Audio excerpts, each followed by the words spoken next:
தமிழ் தேசியம் அப்படின்னாலே அது வந்து சங்க பரிவாரத்தினுடைய பினாமி அல்லது பி டீம், பார்ப்பனிய ஒரு சிந்தனை கொண்டவங்க அப்படிங்கிறத வந்து தொடர்ந்து திராவிட இயக்கத்தை சேர்ந்தவர்கள் முன் வச்சுட்டே இருக்காங்க. இப்போ பேசினா கூட நீங்கள்லாம் வந்து பாஜக ஆதரவாளர், சங்கி ஆதரவாளர், பார்ப்பனிய ஆதரவாளர்கள் அப்படின்னு முத்திரை குத்துவது ஒரு வழக்கமாக ஒன்றாக இருக்குது. இதற்கு நம்ம சொல்கிற உண்மைகளை வைத்து நம்மளை மறுக்க முடியாது. தமிழ் தேசியம் பேசுகிறவங்கள மறுக்கிறதுக்கு, எதிர்க்கிறதுக்கு அவங்கள்ட்ட சரக்கு வந்து புரட்சி தமிழர் பட்டம் பெற்றிருக்காரு. தமிழர் நலன் காக்க அதிமுக பாடுபடுறாரு. யோசிப்பாங்கல்ல கம்பெனி நடத்துகிறவங்க. அது மாதிரி கம்பெனி, அரசியல் கம்பெனிகள் வந்து இன்றைக்கி மார்க்கெட்டுக்கு வந்து திராவிடம் சரியா இல்லைப்பா, தமிழுக்கு தான் வருது. நிறைய இருக்கணும். நம்ம தமிழர்களுக்கு சொல்கிறேன், உங்கள் மூலமாக சொல்கிறேன், எதாக இருந்தாலும் ஒரு புதுசாக ஒரு கொள்கை என்னன்னா டிஃபைன், விளக்கு, வரையறை சொல்லுன்னு கேட்டுருங்க. 10ஆம் நம்பிக்கிட்டு இது அப்படி இப்படின்னு யூகிச்சுக்கிட்டு ஏமாறக்கூடாது. ஏன்னா அந்த மொழியை பேசி மார்க்கெட் பண்ணணுங்கிறது தான் அவங்களுக்கு. இல்லைன்னா இங்கே கட்சி வளர்க்க முடியாது. தமிழ் என்பதெல்லாம் அவங்க முன்னோர்கள் எடுத்த அதே பாரத மாதா பஜனை எஜமான விசுவாசம் தான். வெள்ளைக்காரன் என்றவொன்னு வெள்ளைக்காரனுக்கு விசுவாசம். வெள்ளைக்காரன் போன உடனே என்ன பண்ணார், அப்புறம் 54லேருந்து காங்கிரஸுக்கு விசுவாசம். பெரியார் காங்கிரஸ் விசுவாசம். அவருக்கு முதல் எதிரி வந்து திமுக ஒழிப்புக்காக காங்கிரஸ் ஆதரவு. 67 வரைக்கும் காங்கிரஸுக்கு ஓட்டு கேட்டார் பெரியார். 54 காமராஜருக்கு ஓட்டு கேட்க ஆரம்பித்து 67 காங்கிரஸை திமுக வீழ்த்துற வரை ஓட்டு கேட்டுக்கிட்டு இருந்தார். இது அவங்களுடைய மரபு பரம்பரை. கூடிய நாள் வந்து பாஜகவுக்கு ஆபத்து, ஆர்எஸ்எஸ்க்கு ஆபத்து, காங்கிரஸுக்கு ஏற்பட்ட ஒரு அழிவு நிலை பாஜகவுக்கு பின்னாடி வரக்கூடிய அபாயம் இருக்கிறது என்று அவர் உணர்ந்து அவர் சொல்கிறார். அண்ணாமலையெல்லாம் அரசியலில் பயிற்சி பெற்ற நபர். எல்முருகன் அப்படித்தான். அந்த இன துரோகத்துக்கு பயிற்சி பெற்ற பாசறையில் வளர்ந்தாள். அது ரத்த ஓட்டத்திலே கலந்துருக்கும். அது இன துரோகம். இதெல்லாம் பதவிக்கு போனது தமிழ் செய்யலாம் இல்லை. நம்ம 40 பேரும் திமுக காங்கிரஸ் கூட்டணி ஜெயிக்குது. அதனால் மோடியை வீழ்த்திட முடியுமா? காங்கிரஸ் யார் ஆட்சிக்கு வந்தாலுமே நம்ம போராடித்தான் ஆகணுங்கிறத நிலைமையா இருக்கு. வேற வழியே கிடையாது. டிஎன்டிவி தமிழ் ஊடகம், தனித்துவமான தமிழ் ஊடகம். உலகெங்கிலும் வாழும் டிஎன்டிவி தமிழ் ஊடகம் பார்வையாளர்களுக்கு அன்பு வணக்கம். நாம் இன்று சந்திக்கவிருக்கக்கூடிய பேராளுமை ஐயா பே மணியரசன் ஐயா அவர்கள்.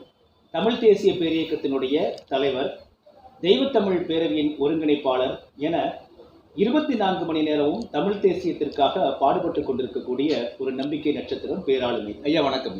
வணக்கம் தம்பி. வணக்கம்.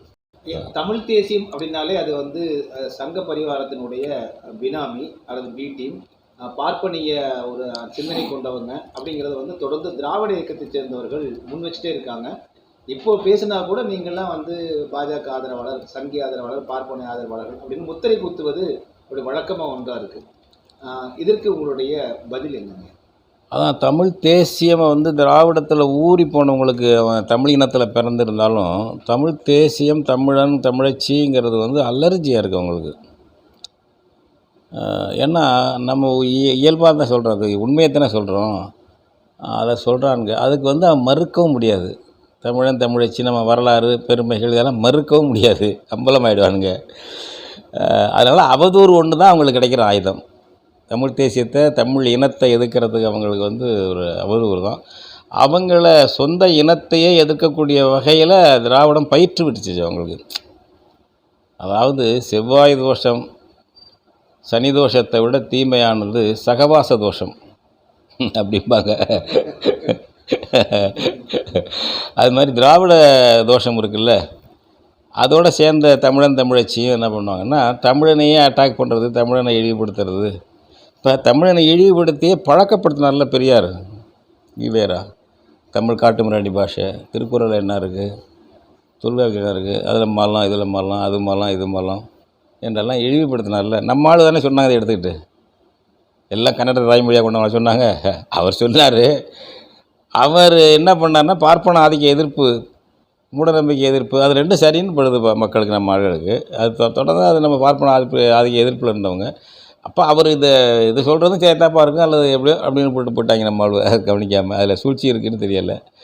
அதனால் அந்த தமிழ் மொழி, தமிழ் இனத்தை இழிவுபடுத்துவது என்பது பெரியார் காலத்திலிருந்து திராவிடத்தினுடைய பரம்பரை பண்பு. அது நம்ம தமிழினத்தில் பிறந்த பிள்ளைகளையும் அது மாதிரி கெடுத்து வச்சுருக்கு. அதனால் நேரடியாக நம்ம தமிழ் இனத்தை அவங்க எதிர்க்க முடியாது. திராவிடவாதிகளே எதுக்க முடியலைல்ல, தமிழ் இனத்தை எதுக்க முடியாதுல்ல. நாங்கள் வந்து தமிழ் இனத்தை என்ன தான் எழுக்கிறது இருக்கிறோம். அதனால அவங்க ரெட்டை வேடம் போடுறாங்க. இப்போ நீங்கள் திராவிடம்னு பேசிக்கிட்டு பெரியாரை தமிழர் தந்தைன்னு ஏன் சொல்கிறீங்கிறேன்? திராவிடர் தந்தைன்னு சொல்லணும். அப்போ சந்தை தானே, சந்தைப்படுத்துறது தானே இது. அது மாதிரி திராவிடத்தினுடைய பெரிய வீராதி வீரன் நெப்போலியன் அவர் கருணாநிதி, அவருக்கு ஏன் தமிழின தலைவர்னு பட்டம் போட்டுக்கிறீங்க? வீரமணிக்கு வந்து தமிழர் தளபதின்னு முதல்ல பட்டம், திராவிட தளபதி தானே. தமிழர் திருநாள் என்ற பொங்கலையே திராவிட திருநாள் என்று இன்றைக்கி கொண்டாடுறவர் வீரமணி. அவருக்கு திராவிட தளபதி தானே பட்டம் கொடுக்கணும். அவர் ஏன் தமிழர் தளபதினு போடுறீங்க? அப்போ இந்த இனம் இது இயற்கையான இனம், இதுக்கு நம்ம துரோகம் பண்ணுறோம், ரொம்ப நம்ம மாட்டிக்கூடாது. அப்படிங்கிறதுனால நம்மளை வந்து நம்ம சொல்கிற உண்மைகளை வைத்து நம்மளை மறுக்க முடியாது. தமிழ் தேசியம் பேசுகிறவங்கள மறுக்கிறதுக்கு எதிர்க்கிறதுக்கு அவங்கள்ட்ட சரக்கு இல்லை. சரக்கு இல்லைங்கும்போது அவதூறு பொழிவது ஒன்று தான். பாஜகவுக்கு பி டீம், பாஜகவுக்கு உன்னை விட பி டீமு ஏ டீமுங்கிறேன். 1999 2004 வரலும் பாஜக அமைச்சரவையில் இருந்தது யார்? திமுக. அந்த 2001 தேர்தலில், சட்டமன்ற தேர்தலில் எச் ராஜாவை எம்எல்ஏ வாக்குனது யார்? திமுக. அவங்க 6 பேரே என்னமோ அவங்கள எம்எல்ஏ வாக்குனது.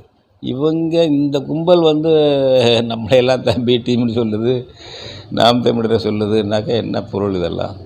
அது நம்ம பையங்கள், நம்ம பெண்களும் ஆண்கள் தான் புரிஞ்சுக்கணும். ஒரு நம்ம இனத்துரோக கும்பல் இது. தமிழ் இனத்தில் பிறந்திருந்தா கூட அது ஒரு இனத்துரோக இதுக்கு போய் சேர்ந்துடுச்சு அதுக்கெல்லாம். அதனால் நம்ம மேலே அவதூறு பண்ணுது. வேறு நம்ம நடைமுறையில் வந்து தவறு பண்ணுறோம்னு வச்சுக்கோங்க. தமிழ் தேசிய பேர் இயக்கமோ நாம் தமிழரோ மற்ற தமிழ் தேசியவாதிகளோ தவறு பண்ணால் நீங்கள் கண்டிங்க, அது ஒன்றும் தப்பே கிடையாது. 19 பி டீம் ஏ டீம்னா என்ன அர்த்தங்க? யார் இப்போ பாஜகவோட கூட்டணி சேர்ந்துட்டுருக்கா?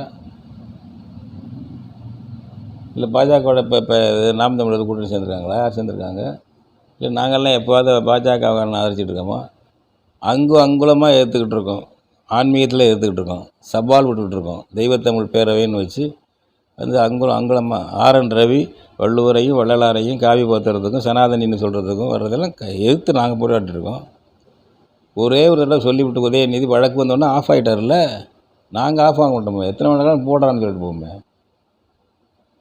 எடுத்து பேசுகிறது யார் இன்றைக்கி? இந்த அவங்களுடைய வைதிகத்தை எதிர்த்து பேசுகிறது யார்? அதுக்கு கட்டமைப்பு உட்காந்து தமிழ் வழி அர்ச்சனை பண்ணுறவன் யார்? ஒவ்வொரு குடமுழுக்கும் தமிழில் வேணும் போராடிட்டோம் நாங்கள். தமிழன் தமிழிச்சி ஏமாத்துறதுக்காக அன்னை தமிழ் அர்ச்சனை என்று அந்த ஆட்சிக்கு வந்தோன்னே 2021 நடிச்சிங்க. அந்த கபாலீஸ்வரர் கோயில் மயிலாப்பூரில் போய் ஒரு அன்னை தமிழ் அர்ச்சனை ஒன்று பண்ணிவிட்டு 47 பெரிய கோயில்களில் பண்ண போகிறோம் அடுத்தடுத்து. எங்கே இருக்குது இப்போ? திமுக குடும்பங்கள் தமிழ் அர்ச்சனை பண்ணுதாங்க போய். அதனால் களத்தில் நம்ம நிற்கிறோம், ஆரியத்தை நம்ம களத்தில் எதிர்க்கிறோம். ஆரியத்தினுடைய பினாமிகளாக செட்டு இதெல்லாம் அந்த திராவிட செட்டு எப்போவுமே அது வந்து அதுக்கு எதுக்கிறதுக்கு ஒன்றும் சரக்கு இல்லாத போது அவதூறு பொழியதை தவிர அவங்களுக்கு வேறு புகலிடமே கிடையாது. அதனால் அது பொருட்படுத்த வேண்டியதில்லை. பொதுவாக எந்த கட்சி தொடங்கினாலும் தமிழ்நாட்டில் திராவிட அப்படிங்கிற பெயரோடு தான் தொடங்குவாங்க. அமமுக முதல்ல திராவிடம் என்ற சொல்லை தவிர்த்தது. இப்போ நடிகர் விஜயும் திராவிடம் என்ற சொல்லை தவிர்த்திருக்காரு. இப்போ அதிமுகவில் வந்து புரட்சி தமிழர் பட்டம் பெற்றிருக்காரு. தமிழர் நலன் காக்க அதிமுக பாடுபடுந்தார். தைப்பூசத்துக்கு விடுமுறை விட்டுருக்காங்க. ஆக இது எல்லாமே நீங்கள் வந்து இந்த தமிழர்களை நோக்கிய இந்த தமிழ் தேசிய எழுச்சிக்கு பிறகான மாற்றமாக பார்க்குறீங்களாங்க? நிச்சயமாக நம்ம தமிழ் தேசியம் வளர்ந்து வருதுன்னு பயந்து பீதி அடைஞ்சு கிடக்குறாங்க திராவிடவாதிகள். வந்து எங்களை விட்டால் அதிமுக விட்டால் வேறு யாரும் இல்லைன்னு நினச்சிக்கிட்டு இருந்த செட்டுகள் வந்து பீதி அடைஞ்சு தமிழ் தேசியம் வருது. தமிழ் தேசியம் என்பது இன அடிப்படையில் அது வருதுங்கும்போது இனமல்லாத தலைமையெல்லாம் என்னாகுமோ என்று கிளி பிடிச்சி கிடக்குது. இன்றைக்கி தேரோட்டம் ஓட்டிகிட்டு இருக்கலாம், இதெல்லாம் என்ன ஆகுமோ காலப்போக்கில்னு கிளி பிடிச்சிருது. நாங்கள் வந்து உங்களுக்கு எதிரி இல்லை, நாங்கள் உங்களுக்கு செஞ்சுட்டு தான் இருக்கோம், நாங்கள் துரோகி இல்லை, உங்களுக்கு செஞ்சு தான்னு பாசாங்கு பண்ணி நடித்து நம்மளுக்கு வந்து ஏமாத்துறதுக்காக பண்ணுறது தான் இந்த தமிழ் பேசுகிறது வேண்ட விஷயங்கள் எல்லாமே தவிர அது ஒன்றும் இல்லை. இன்றைக்கி சூழ்நிலையில் திராவிட பேர் வைக்க முடியாது, சந்தை கிடைக்காது இன்றைக்கி. அது நம்மளை ஏமாத்துறதுனா கூட தமிழ் பேர் வச்சு தான் ஏமாற்ற வேண்டியிருக்கு. அதையும் ஜாக்கிரதையாக பார்த்துக்கணும். தமிழ் பேர் வச்சுட்டாலே முற்போக்கு அப்படின்னு போயிடக்கூடாது, அதை கவனிக்கணும். வளர்ந்துருக்கு தமிழ் இன உணர்வு, வளர்ந்துருக்கு மொழி உணர்வு வளர்ந்துருக்கிறது. இதை சரியான திசையை எப்படி கொண்டு போகணும்னு யோசிக்கணும். அதனால தான் அவங்கெல்லாம் இந்த பதவி அரசியல் நடத்துகிற ஆள்கள்லாம் வந்து எதை எப்படி வைக்கலாம், இன்றைக்கி மார்க்கெட்டில் என்ன பேர் வைக்கலாம்னு யோசிப்பாங்கள்ல கம்பெனி நடத்துகிறவங்க. அது மாதிரி அரசியல் கம்பெனிகள் வந்து இன்றைக்கி மார்க்கெட்டுக்கு வந்து திராவிடம் சரியா இல்லைப்பா, தமிழ் வச்சுக்கலான்னு வருது. ஆமாம், அது ரொம்ப எச்சரிக்கையாக இருக்கணும். விளம்பரங்கள் கூட ஒரு தேனி டீ விளம்பரத்துக்குங்க, இது தமிழர்களுக்கான டீன்னு வருதுங்க. அதான் தமிழர்கள் டீன்னு தமிழர்களுக்கு துரோகம் பண்ணிட்டு கூட சில பேர் சொல்லுவாங்க. நம்மளை எச்சரிக்கணும், தமிழர்னு சொல்லிட்டாலே சரிதான்ப்பா அப்படின்னு ஏமாந்துடக்கூடாது. இப்போ ஒரு காலத்தில் 2வது உலகப் போர் வெற்றி முடிஞ்சு இப்போ ஹிட்லருக்கு ஓஹோன்னு புகழ் வந்துச்சு. ரஷ்யாவுக்கு ஹிட்லருங்கிற ஸ்டாலினுக்கு, ஹிட்லரை வீழ்த்தின பிறகு ஸ்டாலினுக்கு ஓஹோன்னு புகழ் வந்தது. அவர் பேர பிள்ளைகள்லாம் வச்சாங்க, பங்கை வச்சாங்கன்னு வச்சாங்க. அப்போ எல்லோரும் சோஷியலிசம் பேசினாங்க. அப்போ என்னாச்சுன்னா ரஷ்யா சோஷியலிசம், சீனா சோஷியலிசம் முன்னேறிக்கிட்டு இருக்கு அப்படின்னா காங்கிரஸ் உட்பட சோஷியலிசம் போயிடுச்சு. உண்மையான சோஷியலிஸ்டா காங்கிரஸ்? அது மாதிரி இப்போ தமிழ் தேசியம் இருக்கும்போது போலிகளும் தமிழ் தேசியம், தமிழ் எல்லாம் பேசுவாங்க, தமிழ் வைப்பார்கள். எச்சரிக்கையாக தான் நாம் இருக்கணும். இப்போ பன்னீர்செல்வம் தமிழர், அவர் 3 முறை முதலமைச்சராக இருந்தார். எடப்பாடி பழனிசாமி தமிழர், அவர் வந்து முதலமைச்சராக இருந்தார். இப்போ வந்து பண்ணுறாங்க. இப்போ இருக்கக்கூடிய நிறைய கட்சி தலைவர்கள் தமிழர்களாக தான் இருக்காங்க. அவர்களை ஏன் நீங்கள் வந்து தமிழ் தேசியர்களாக பார்க்க மாட்டேன்றீங்க அப்படிங்கிற ஒரு கேள்வி எழுப்பப்படுது. ஆமாம், தமிழ் தேசியர் என்று நம்ம பார்க்கறது தமிழ் தேசிய கொள்கை இருக்கணும் அவங்களுக்கு. எமது தேசிய இனம் தமிழர், எமது தேசம் தமிழ் தேசம், எமது தேசிய மொழி தமிழ், இறையாண்மை உள்ள தமிழ் தேசம் அமைப்பது எமது இலக்கு என்ற இந்த 4 வரையறையோடு இருக்கிறது தான் அது தமிழ் தேசியம். தமிழ் பெருமையை பேசினா அப்புறம் நம்ம மோடி கூட தமிழ் தேசிய ஆகிடுவார்ல. அங்கே போய் ஏமாறக்கூடாது, அங்கே தான் ஜாக்கிரதை, ஏமாறக்கூடாது. அதில் இந்த வரையறைக்கு உட்பட்டு எடப்பாடி வருவாரா, இல்லை ஓபிஎஸ் வருவாரா, வேறு யார் வேணாலும் வருவாங்களா? எல்லாம் இப்போ இந்தியானோட சொல்கிறதில்ல. பழனிசாமியும் பன்னீர்செல்வமும் பாரதம் பாரதம் பாரத பிரதமர், ஆர்எஸ்எஸ் ஆரியத்துவ பழக்கத்தில் அதே பேர் சொல்கிறாங்க. இப்போ இந்தியானே சொல்கிறது, இந்தியா சொல்கிறதெல்லாம் கொச்சையான பேராக போயிடுச்சு அவங்களுக்கு. பாரதங்கிற அளவுக்கு கொண்டு வந்துட்டாங்க. ஆமாம், அப்படி நம்ம தமிழ் தேசம்னு ஏற்றுக்கணும். இந்த மாதிரி தேசங்களின் கூட்டமைப்பாக தான் இந்தியா மாற்றணுங்கிறோம் அப்படின்னு அவங்க சொல்லுங்க. அப்போ தான் அது தமிழ் தேசியம். இனம் என்பது சிறப்பால் வருவதல்ல, இனம் பிறப்பால் வருவது. ஆனால் இனத்துக்கான தத்துவம் என்பது சிறப்பாலும் செயலாலும் தான் வரும். நீ வரையறுக்கணும். நம்ம தமிழர்களுக்கு சொல்கிறேன், உங்கள் மூலமாக சொல்கிறேன், எதாக இருந்தாலும் ஒரு புதுசாக ஒரு கொள்கை என்னென்னா டிஃபைன், விளக்கு, வரையறை சொல்லுன்னு கேட்டுருங்க. 10ஆம் போதும் நம்பிக்கிட்டு இது அப்படி இப்படின்னு யூகிச்சுக்கிட்டு ஏமாறக்கூடாது. இதுதான் வரையறை. அதுக்கு அவர் சொல்கிறவர் செயல்படாரான்னு பாருங்கள். பேச்சுக்கும் செயலுக்கும் தொடர்பு. பேச்சுக்கும் செயலுக்கும் தொடர்பு பாருங்கள். நம்மளை புகழ்ந்துட்டார், நம்மளை நம்ம இனத்தை பாராட்டிட்டார், நாளைக்கு எல்லோரும் பாராட்டுவாங்க. இதெல்லாம் ஏமாந்துடாதீங்கிறது தான் வரையறை. பாருங்கள் என்ன தமிழ் தேசியம் சொல்கிறாங்கன்னு, அதுக்காக உழைக்கிறாங்களான்னு பாருங்கள். அதுக்கப்புறம் நீ யார் வேணாலும் வரலாம். ஒருத்தருக்கு ஒரு இனத்தில் பல கட்சிகள் இருக்கலாம், தமிழ் தேசியத்தையே பல கட்சிகள் இருக்கலாம், தப்பு கிடையாது. அது சரியான அதில் நீங்கள் நம்ம பார்க்கணும், ஏமாந்துடக்கூடாது என்பது தான். பொதுவாக அந்த பேரை சொல்லிட்டா அதுவே எல்லாம் அப்படிங்கிற மாதிரி போனால் நம்ம மீண்டும் தோற்றுக்கிட்டு தான் இருப்போம். அதனால் நம்ம கவனமாக இருக்கணும். இப்போ திராவிட நாடு இல்லைன்னு சுடுகாடு அப்படின்னு தொடர்ந்த திராவிட கட்சி இன்று வந்து அதற்கு பிறகு வந்து நாங்கள் மதத்திற்கு எதிரி, சாதிகளுக்கு எதிரி அப்படின்னு சொன்னாங்க. அப்புறம் இந்துத்துவ கட்சின்னு அப்புறம் சொன்னாங்க. 95 விழுக்காடு அங்கே இந்துக்கள் இருக்காங்கன்னா, இந்த 2024 நாடாளுமன்ற தேர்தலில் இந்தியாவை காக்க திமுகவுக்கு வாக்களியுங்கள் அப்படின்றாங்க. இந்த பரிணாமமா, வீக்கமா, வளர்ச்சிங்களா? பரிணாமம் அல்ல இது, அது அவங்களுடைய அசலே இதுதான். எப்போவுமே அவங்களுடைய அசல் இதுதான். தமிழ்நாடு அல்ல முதன்மை. யார் வந்து அதிகாரத்தில் இருக்காங்களோ எஜமானனுக்கு கீழ்ப்படிந்து போவது என்பது தான் திராவிட உளவியல். எஜமானனை அனுமதிக்கிற அளவுக்கு புருடா விடுவார்கள், வீராதி வீரம் பேசுவார்கள். ஞாபகம் வச்சுக்கிங்களா? எஜமானனை அனுமதிக்கிற அளவுக்கு எல்லையில் போய் வீராதி வீரம் பேசுவாங்க. எஜமானன் கொஞ்சம் கைத்தை சுண்டி இழுத்தான்னா அப்படியே சரணாதி அடைஞ்சிடுவாங்க. உதாரணமாக திராவிட நாட்டை ஏன் கைவிட்டாங்க? நீங்கள் சொன்னீங்க. இப்போ அடைந்தால் திராவிட நாடு, இல்லையே சுடுகாடுன்னு சொன்னார் அண்ணா, சொன்னார், தம்பிகளும் சொன்னார்கள். அது எது கைவிட்டாங்க? அவர் சொன்ன காரணத்தை எடுத்துக்குவோம். எல்லையிலே சீனாக்காரன் இந்தியாவின் மீது தாக்கல் தொடுக்கிறான். இப்பொழுதெல்லாம் நாம் தனிநாடு கேட்கக்கூடாது, வீடு இருந்தால்தான் ஓடு மாற்றிக்கொள்ளலாம், எனவே நாங்கள் திராவிட நாட்டை கைவிட்டோம்னு சொன்னார். ஞாபகம் வருங்களா? உனக்கும் இந்திக்காரனுக்கும் ஒரே வீடுன்னா அப்புறம் நீ ஏன் தனி வீடு கேட்டேங்கிறேன். நாங்கள் தனி வீடெல்லாம் வேணும்னு கேட்டுக்கிட்டு நினச்சோம். ஓடு சொந்த வீடு அதுவும். ஓடு மாற்றிக்கிறது தான் எனக்கு வேலைன்னு சொல்லிட்டு இருப்பாங்க.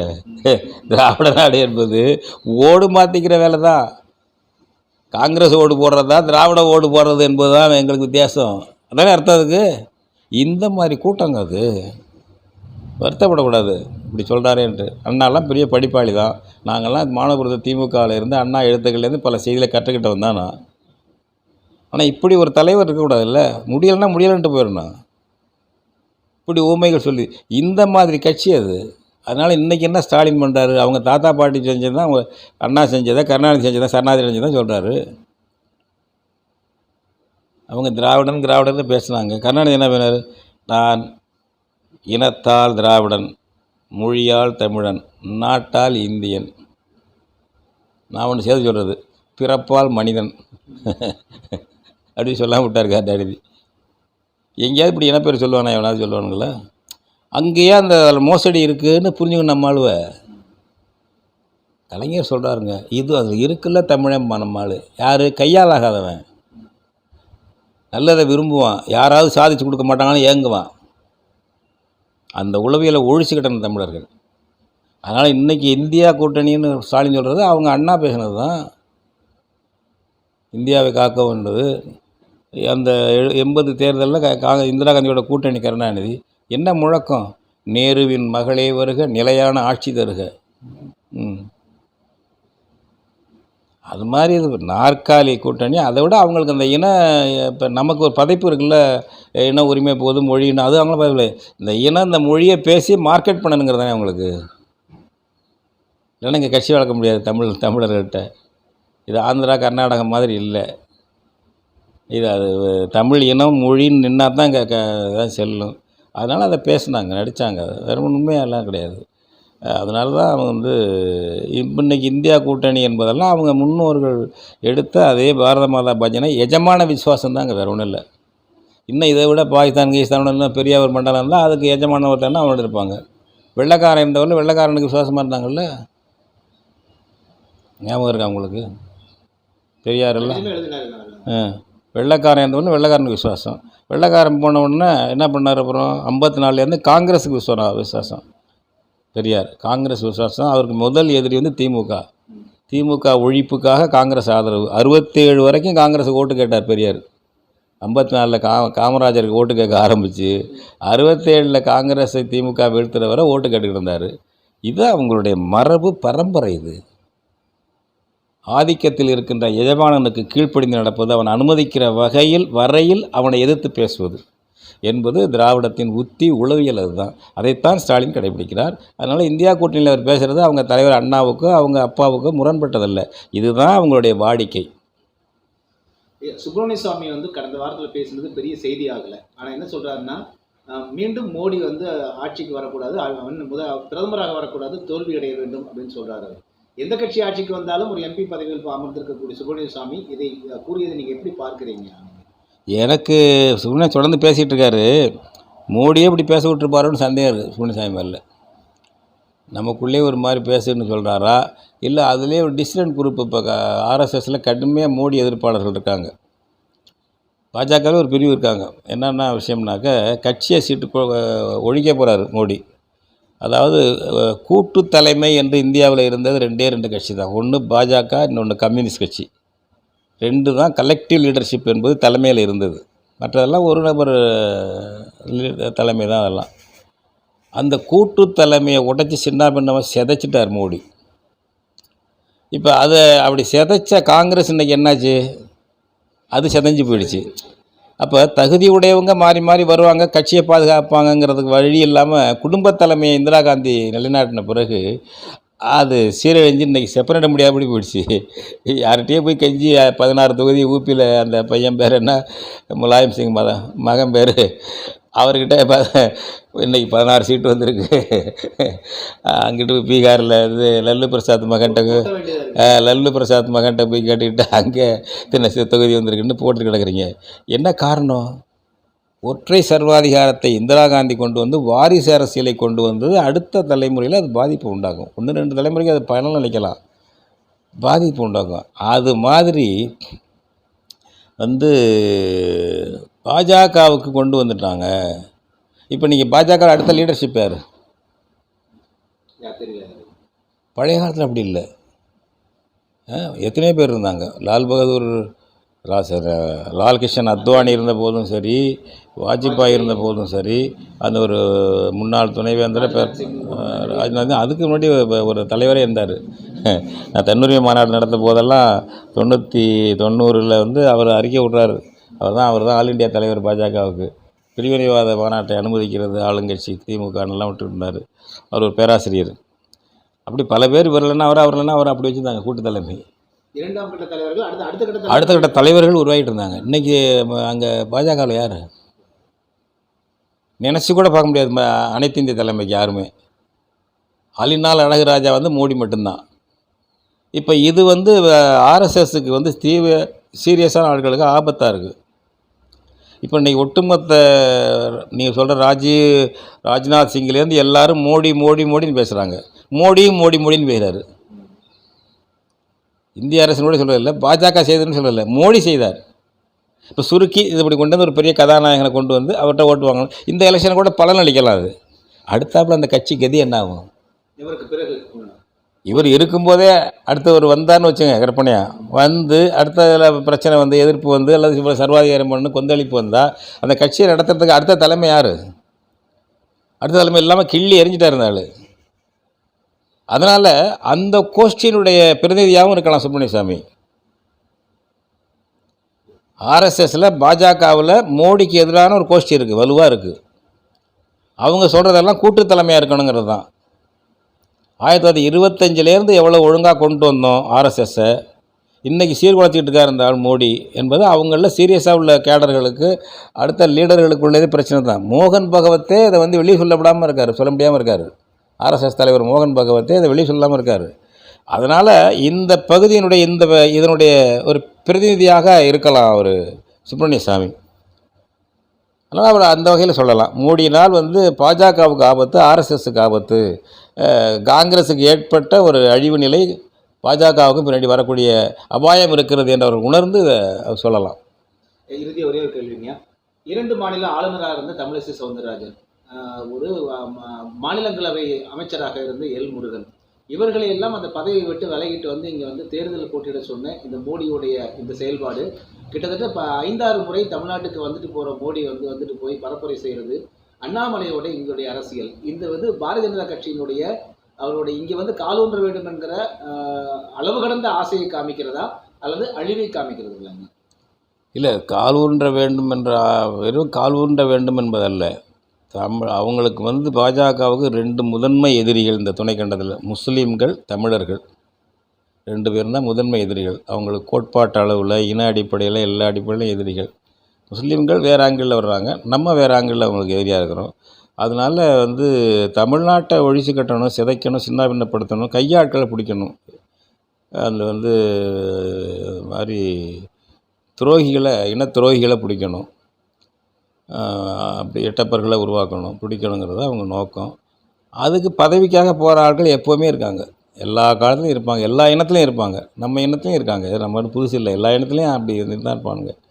அதனால் வந்து இந்த பதவிக்கு ஆசைப்பிடிச்ச அந்த அம்மா இருக்காங்களே, தமிழிசை, போக்குவரத்து, அண்ணாமலை, இந்த செட்டெல்லாம், அண்ணாமலையெல்லாம் அரசியலே பயிற்சி பெற்ற நபர். எல் முருகன் அப்படித்தான், அந்த இன துரோகத்துக்கு பயிற்சி பெற்ற பாசறையில் வளர்ந்தாள். அது ரத்த ஓட்டத்திலே கலந்துருக்கும், அது இனத்துரோகம். இதெல்லாம் பதவிக்கு போனது தமிழிசை எல்லாம் இடையில் வந்து அது மாதிரி அவர்களெல்லாம் வந்து பயன்படுத்திக்கிட்டு அவங்க பண்ணிக்கிட்டு இருக்காங்க. அவங்களுக்கு தமிழ்நாட்டை எப்படியும் கைப்பற்றி சீரழிச்சிடணும் என்பது தான் அவங்களுடைய இது. தமிழ்நாட்டையே 2-3 பிரிக்கணுங்கிறது தான் அவங்க நோக்கம். தமிழ்நாட்டை 3 பிரிக்கணும். இங்கே ஜாதி அமைப்புகள் இப்படி பிரிக்க சொல்லிகிட்டு இருக்குது. அதனால் தமிழ்நாட்டை 3 பிரிக்கணுங்கிறது. இப்போ நம்ம வந்து இப்போ பேசுகிறார் ஸ்டாலின், ஜம்மு காஷ்மீருக்கு நேர்ந்தது தமிழ்நாட்டுக்கு நேரலாம் நாளைக்கு, நம்ம அன்னையிலேருந்து சொல்லிக்கிட்டு இருக்கோம். அது மாதிரி நேராமல் இருக்கிறதுக்கு நீங்கள் என்ன பண்ணுறீங்க? காங்கிரஸுக்கு அந்த கொள்கை உடையதா? ஜம்மு காஷ்மீருடைய 370 ரத்து பண்ணதை காங்கிரஸ் எதிர்க்கவில்லை. ஜம்மு காஷ்மீர் 2 பிரித்ததை காங்கிரஸ் எதிர்க்கலை.